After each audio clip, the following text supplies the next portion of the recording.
عليك يا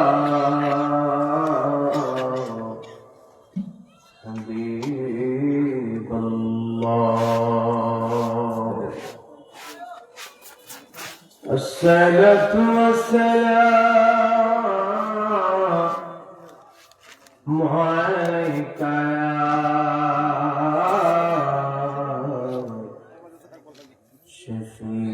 شفيع المذنبين الصلاة والسلام عليك يا رحمة للعالمين اللهم صل على سيدنا مولانا محمد وعلى آله سيدنا مولانا محمد और नबी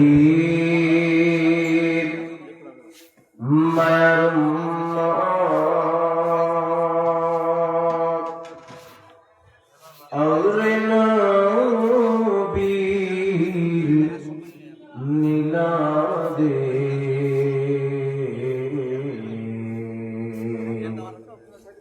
मिलत महफिल कायम कर সাজাও বিজে প্রেম বাগান আল্লাহুম্মা জবান খুলে সাইয়্যিদিনা মাওলানা মুহাম্মদ ওয়া আলা আলিহি সাইয়্যিদিনা مولانا محمد سبحان الله والحمد لله لا إله إلا الله سبحان الله والحمد لله لا إله إلا الله لا إله لا إله حسبي ربي جل الله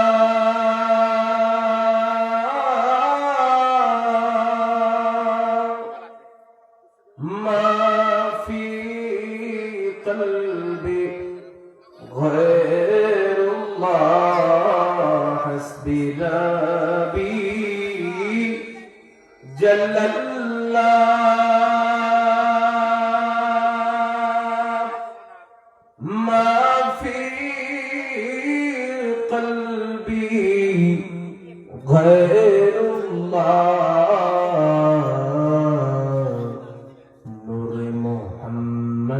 صلى الله لا إله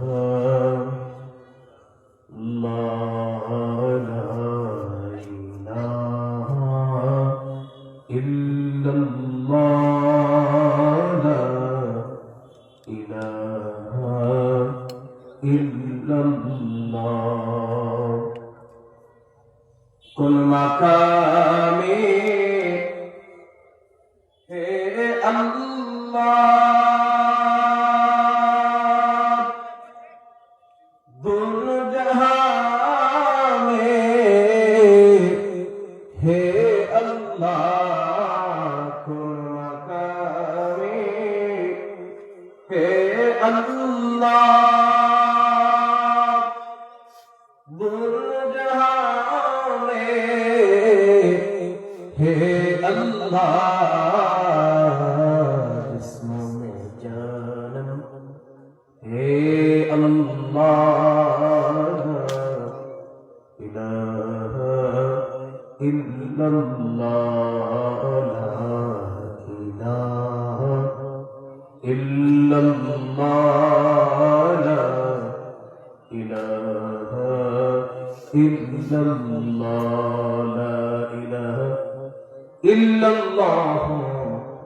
মুহাম্মাদুর রাসূলুল্লাহ সাল্লাল্লাহু তাআলা আলাইহি ওয়াসাল্লাম।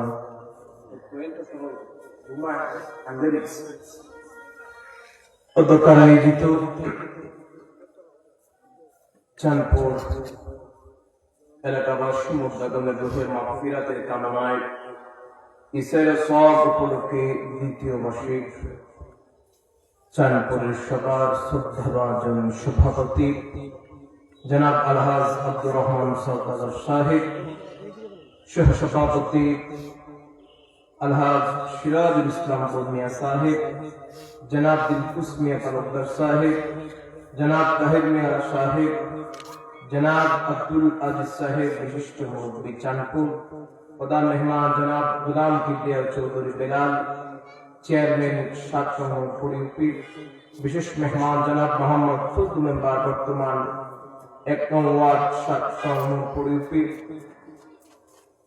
শ্রদ্ধাভাজন প্রধান অতিথি পীর কামিল মুকাম্মিল শাহ সুফি হযরত মাওলানা আলহাজ কারি আবুল কাসিম নকশবন্দি মুজাদ্দিদি মাদ্দাজিল্লাহুল আলিয়া, কদম সরকার বাসুই চট্টগ্রাম কিশোরগঞ্জ। প্রধান আকর্ষণ প্রখ্যাত আলেম দ্বীন ইসলাম চিন্তাবিদ উস্তাজুল উলামা আলহাজ হযরত মাওলানা আল্লামা মুফতি মুহাম্মদ ওসমান বিন সালিহ সাহেব মাদ্দাজিল্লাহুল আলিয়া, প্রধান মুফতি দারুল মাদাদ সিদ্দিয়া কামিল মাদ্রাসা ঢাকা। বিশেষ অতিথি বিশিষ্ট ইসলাম চিন্তাবিদ লেখক ও গবেষক আল্লামা আলহাজ হযরত মাওলানা আব্দুল মজিদ ফিরোজপুরি সাহেব মাদ্দাজিল্লাহুল আলিয়া, খতিব হবিগঞ্জ কেন্দ্রীয় জামে মসজিদ হবিগঞ্জ। বিশেষ আকর্ষণ বিশিষ্ট ইসলাম চিন্তাবিদ হযরত মাওলানা সাইফুল্লাহ আল কাসিমি সাহেব বড় সাহেব দাদা কদম সরকার বাসুই। প্রধান বক্তা আশিক রাসূল হযরত মাওলানা মুফতি আবিদুল হক সাহেব বাজুকাদার বাসুই চট্টগ্রাম কিশোরগঞ্জ। বিশেষ বক্তা হযরত মাওলানা হাফিজ কারি মুফতি সৈয়দ মুজাক্কির হোসেন আল কাদরি সাহেব, খতিব পূর্ণনাগা কেন্দ্র জামে মসজিদ সুতান। নাতের সুর সিলসিলাম পরিবেশনায় রয়েছেন হযরত মাওলানা কারি ফয়সাল আহমদ হোসাইন সাহেব, খতিব সুরাবই কেন্দ্রীয় জামে মসজিদ মাহফিল পরিচালনায় রয়েছেন আমার শ্রদ্ধাভাজন হযরত মাওলানা ইয়াসিন আহমদ সাহেব, কারি আবু তাহের সাহেব, দিগার উলামায়ে কেরাম, মুরব্বিয়ানে আযম, বড় ঘরের পরদানিশীন মাধ্যমেরা,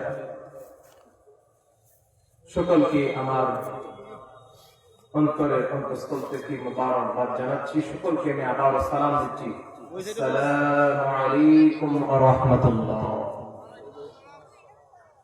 আল্লাহ তাআলা দরবারে শুকরিয়া আদায় করি আলহামদুলিল্লাহ। আরেকটু জোরে বলি না, আরো জোরে বলি। আল্লাহ তাআলা দরবারে আরো শুকরিয়া আদায় করি, রব্বে কারীম আমাদেরকে শেষ নবীর উম্মত হিসেবে কবুল করেছে, রাসূলুল্লাহর প্রতি দরুদ ও সালাম পাঠাচ্ছে এবং পাঠাবো। আমরা প্রত্যেকে বলি আলহামদুলিল্লাহ। আজকের মাহফিল হওয়াতে খুশি না বেজার? আর জোরে বলুন। আলেমদেরকে বিষয় দেওয়া হয়েছে, বিষয়ের উপরে তারা ইনশাআল্লাহ আলোচনা করবে। আমি একটা বিষয় নিয়েছি, মানুষ, আমি ভুল কালাম বানা করে সরাসরি আলোচনার ভিতরে ঢুকে যাচ্ছে যেহেতু আমার সময় অল্প। মানুষ, আল্লাহ দুনিয়াতে মানুষ পাঠাইছে মানুষদেরকে পরীক্ষা করার জন্য, কে কতটুকু আমল করতে পারে। কিয়ামতের ময়দানে আল্লাহ লিয়াবলুয়াকুম আইয়ুকুম আহসানু আমালা, মানুষদেরকে আমলের পরীক্ষা দিবেন। আর যেরকম দুনিয়ার মধ্যে আসার সিরিয়াল আছে, যাওয়ার কোন সিরিয়াল নাই। মানুষ মারা গেলে যদি নেককার হয় জান্নাতে যাবে, আর বদকার হলে গুনাহগার হলে জাহান্নামে যাবে। কথা বলুন ঠিক না ঠিক? মানুষ আমলের বিনিময়ে মানুষ জান্নাতে যাবে, বদ আমলের বিনিময়ে মানুষ জাহান্নামে যাবে। মানুষ যদি আল্লাহওয়ালা হয়ে যায়, দিনদার হয়ে যায়, মুত্তাকি হয়ে যায়, আমার আল্লাহ বলেন মানুষের নেক আমলের বিনিময়ে আমি আল্লাহ তাদেরকে জান্নাত দান করব।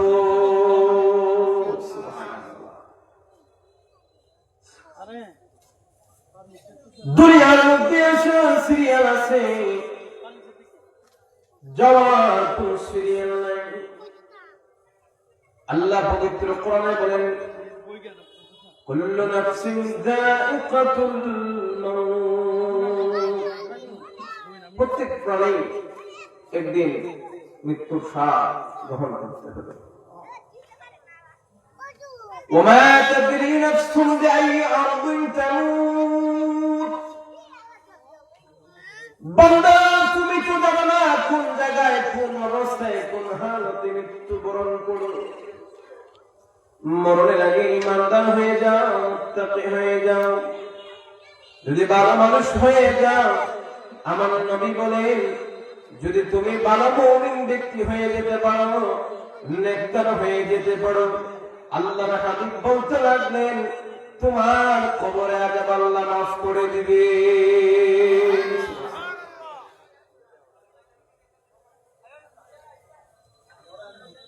আল্লাহর হাবিব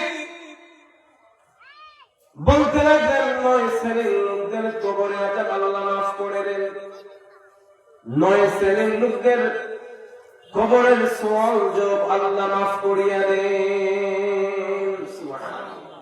আল্লাহ কি করে 9 শ্রেণীর লোকদের কবরে আযাব আল্লাহ মাফ করে দেন, কবরের সওয়াল জবাব আল্লাহ মাফ করে দেন। সুবহানাল্লাহ। তবে শর্ত হচ্ছে কি? মুমিন হতে হবে। কি হতে হবে? মুমিন হতে হবে। এবার আসুন বিস্তারিত আলোচনা। 9 শ্রেণীর লোকদের কবরে আযাব আল্লাহ মাফ করে দেন। এর মধ্যে 1 নাম্বার নবী এবং রাসূল। নবী এবং রাসূল, নবীদের গুনাহ নাই, রাসূলদের গুনাহ নাই, তারা হচ্ছেন আল্লাহ পাকের মুমিন বান্দা। বড় করে বলুন না সুবহানাল্লাহ। আল্লাহর হাবিব সাল্লাল্লাহু আলাইহি সাল্লাতু ওয়াস সালাম বলেন নবী এবং রাসূলদের তারা হলেন নিষ্পাপ, তাদের কবরের মধ্যে কোনো আযাব হবে না, তাদের কবরের মধ্যে কোনো সওয়াল জবাব হবে না। নবীরা মাসুম। নবীরা কি? মাসুম। ওনারা নিষ্পাপ, তাদের কোনো ভুল নাই, তাদের কোনো গুনাহ ওনারা মাঝে মধ্যে ভুলে যায়। এটা উম্মতের জন্য শিক্ষা, এটা উম্মতের জন্য।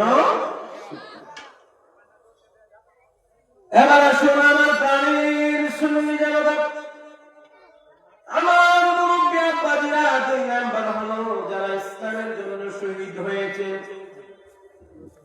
আল্লাহর হাবিব বলতে লাগলেন যারা ইসলামের জন্য রক্ত ঢালাইছে তাদের কবরের আযাব, তাদের কবরের সওয়াল আমার আল্লাহ মাফ করে দিয়েছে। সুবহানাল্লাহ। যারা শহীদ হয়েছে, যারা শহীদ হয়েছে। একজন সাহাবী রাসূলুল্লাহ বলেন শহীদদের কেন কবরের মধ্যে আযাব হবে না, কবরের মধ্যে কেন সওয়াল জবাব হবে না? আল্লাহ রাসূল বলেন কবরে তো কষ্ট, কারণ তারা জীবিত তার অবস্থায় তারা তেলাওয়াতের এমন আঘাত পেয়েছে, কবরের আঘাত থেকেও আরো বড় আঘাত পেয়েছে। সুবহানাল্লাহ। আল্লাহ হাবিব বলেন যারা শহীদ হয়ে গিয়েছে যারা ইসলামের জন্য আঘাতে জর্জরিত হয়ে রক্ত জড়াইয়া যারা ইন্তেকাল করছে, শহীদ হয়ে গিয়েছে, আল্লাহর হাবিব বলতে লাগলেন তাদের কবরে আযাব আল্লাহ মাফ করে দিয়েছে। আর যেরকম নিয়া এবার আসুন 3 নম্বরে আল্লাহ হাবিব বলতে লাগলেন কঠিন মহাবিপদে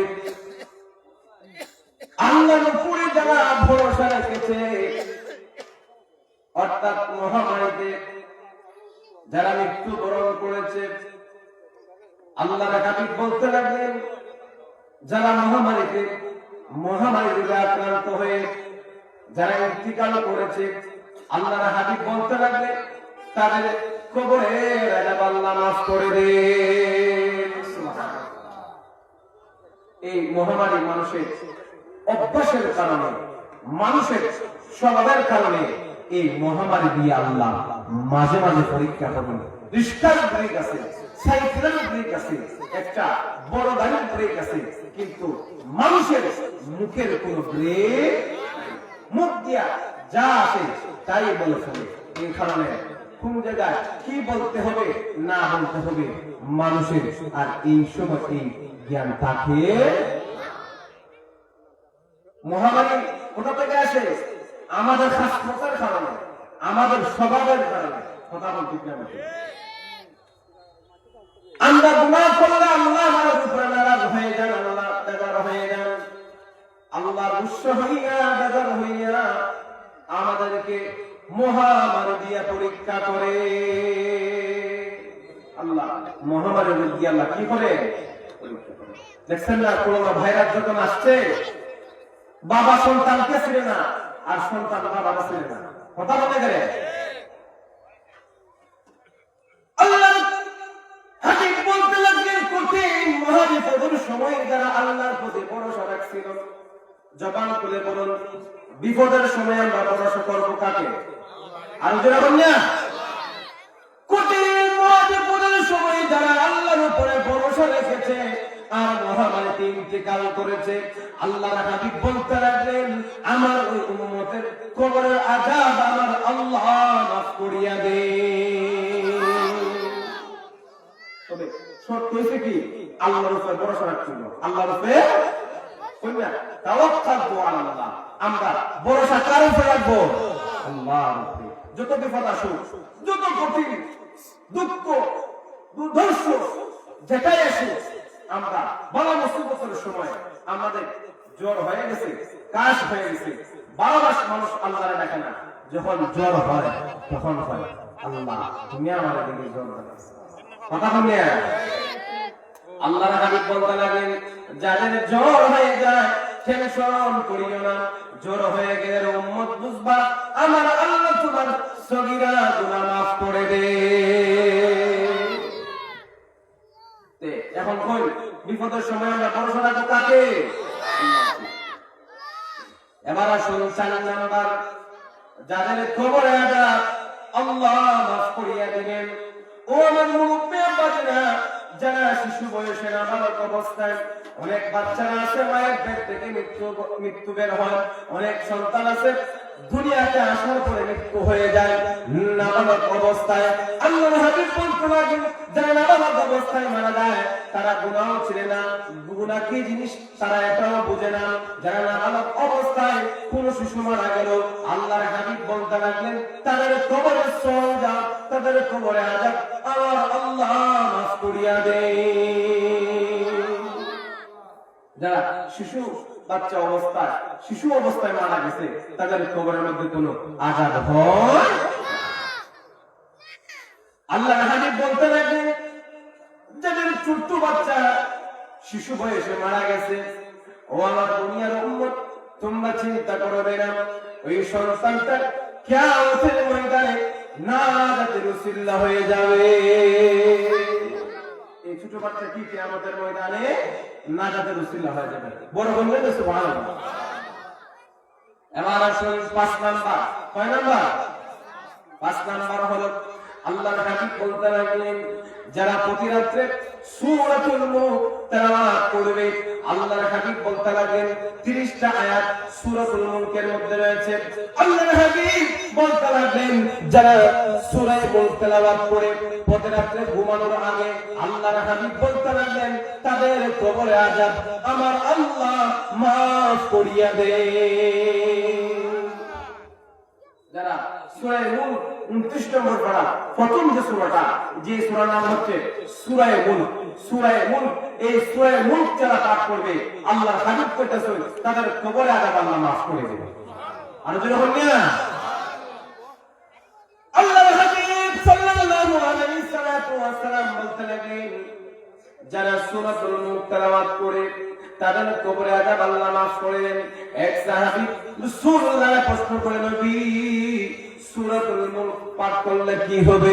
ওই সাহাবী কে আল্লাহ রাসূল জবাব দিলেন ওই সূরাতুল মুলক তোমারে ফুলসিরাতের পুল পার করাইয়া দিবে। আর যারা হইনা এক সাহাবী কবরের উপরে তাবু গাড়লেন, উনি জানতেন না এখানে যে কবর রয়েছে।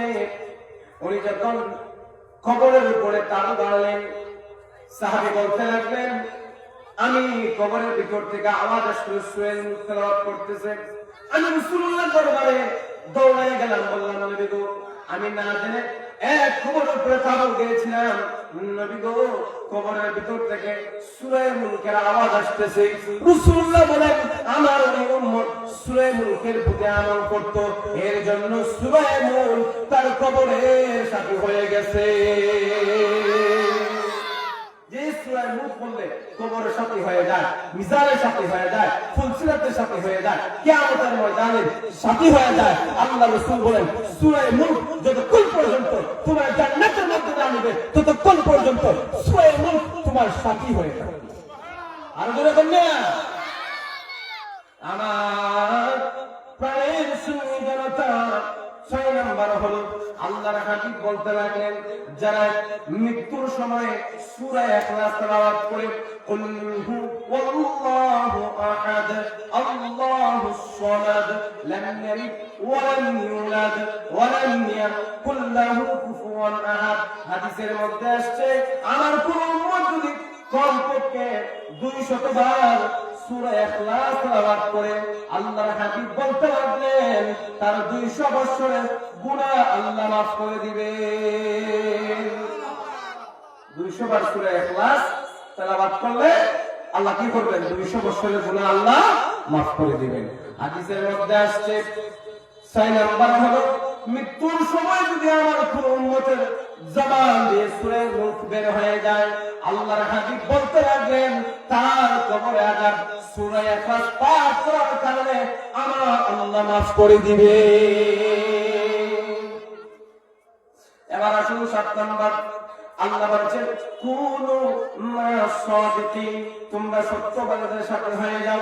যারা সিদ্দিকিন, যারা সত্যবাদী হয়ে গেছে, সত্যবাদী কারা?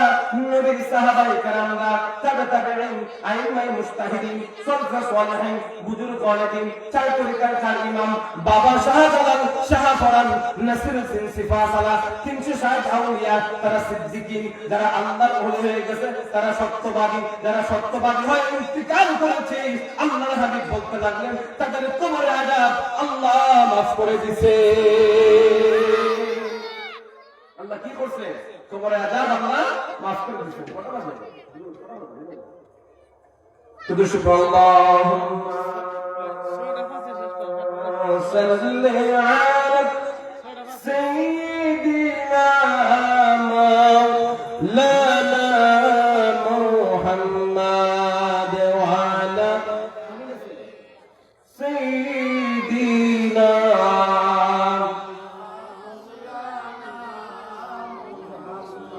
আমার প্রাণের সুন্নি জনতা 8 নাম্বার হয়েছে যারা ইসলামের জন্য যারা পাহারা দিয়েছিল, পাহারা তারা দিয়েছে নবীর সাহাবায়ে কেরামরা।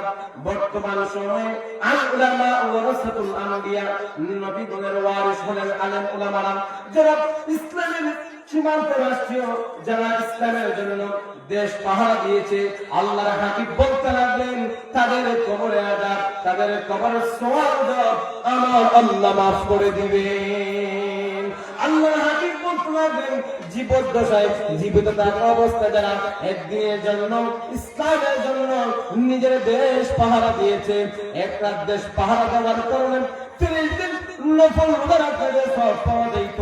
আল্লাহর হাবিব বলেন একদিন দেশ পাহারা দেওয়ার কারণে তার আমলনামার মধ্যে 30টা নফল রোজার সওয়াব আল্লাহ লিখে দিবে।